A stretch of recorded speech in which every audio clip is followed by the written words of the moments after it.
For the past 3 years, the tech industry has convinced you that the greatest threat to artificial intelligence is a lack of power plants. They are wrong. It does not matter if you build a private nuclear reactor or lay down 10,000 acres of solar panels.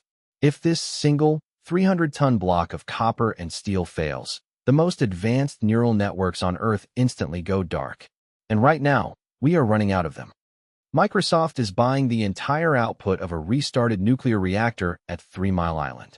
Amazon is spending hundreds of millions to secure power directly from a nuclear plant in Pennsylvania. Meta is investing in geothermal energy. To the public, the AI race looks like a battle of raw generation. The narrative is simple. The company with the most gigawatts wins. But this narrative misses a fundamental law of physics. Electricity is not just generated. It must be transported, adapted, and controlled.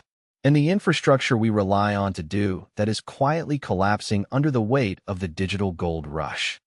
When a tech company wants to build a new 500-megawatt data center, they do not just plug it into the wall. They must negotiate a connection with the local utility. And that is where they hit a concrete wall. To connect to the grid, you need high-voltage step-down transformers. These are massive, custom-built machines that take hundreds of thousands of volts from long-distance transmission lines and drop them to levels safe for servers. 5 years ago, if you ordered one of these transformers, it arrived in about 12 months. Today, the lead time is over 4 years. Some utilities are being told they will not see their orders until the end of this decade. The physical gatekeeper of artificial intelligence is not a brilliant algorithm. It is a slow-moving, backlogged manufacturing pipeline for heavy electrical equipment. To understand why these machines are failing, we have to look inside them. A transformer is elegant in its simplicity. It consists of massive coils of copper wire wrapped around a magnetic steel core, all submerged in thousands of gallons of insulating oil. Traditional data centers drew a flat, predictable stream of power. AI is different. Training a giant model is a violent, unpredictable process. When a training run starts, thousands of graphics cards fire up simultaneously, demanding hundreds of megawatts in a fraction of a second. When the run finishes or crashes, the load drops to nearly zero. Imagine trying to empty a swimming pool through a plastic funnel using a high-pressure fire hose. When you blast the water, the extreme pressure does not just clog the funnel, it tears the plastic apart. In a transformer, these rapid power spikes cause intense cyclic thermal stress. The copper coils rapidly expand and contract, cooking the protective paper insulation and boiling the cooling oil. We are plugging jet engines into a grid built for ceiling fans. If transformers are in such high demand, why not just build more factories? The answer lies in a highly specialized, monopolized supply chain. Transformers require a very specific material called grain-oriented electrical steel, or GOES. This steel must be rolled to precise microscopic alignments to allow magnetic fields to pass through efficiently. Only a handful of mills in the entire world can make it. More importantly, transformer manufacturers are terrified of overexpanding. In the 1970s and 80s, utilities built out the modern grid and bought thousands of transformers. When that build-out ended, the market crashed, factories closed, and companies went bankrupt. Today, the few remaining manufacturers are highly conservative. They would rather maintain a massive, high-margin backlog of orders for the next 10 years than spend billions building new factories that might sit empty if the AI bubble pops.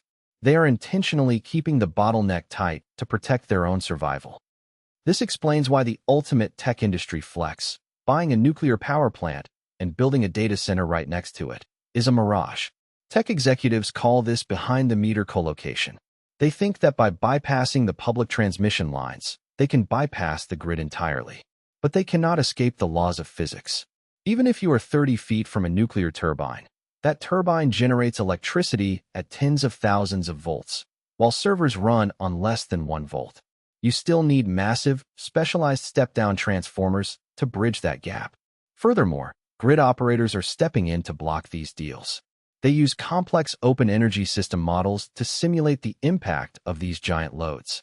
They are finding that pulling massive amounts of power directly from a generator leaves the surrounding grid unstable, meaning regulators are rejecting these direct connections. There is no off-grid escape hatch. The consequences of this bottleneck are already reshaping the industrial landscape. In the United States, there are now over 2,000 gigawatts of energy projects waiting in interconnection queues, some facing delays of up to a decade. Desperate for power, tech companies are no longer just looking for cheap land. They are hunting for defunct industrial sites, like old paper mills or aluminum smelters. Why?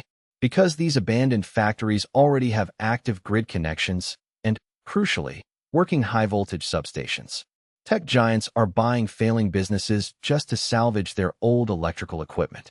If this bottleneck is not solved, the physical limits of copper, steel, and oil will do what regulators and critics could not: force a hard ceiling on the speed at which artificial intelligence can scale.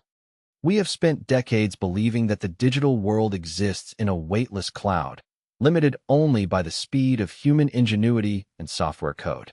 But as we attempt to build the next generation of artificial intelligence, we are receiving a harsh reminder of reality. The digital future is anchored to the physical present.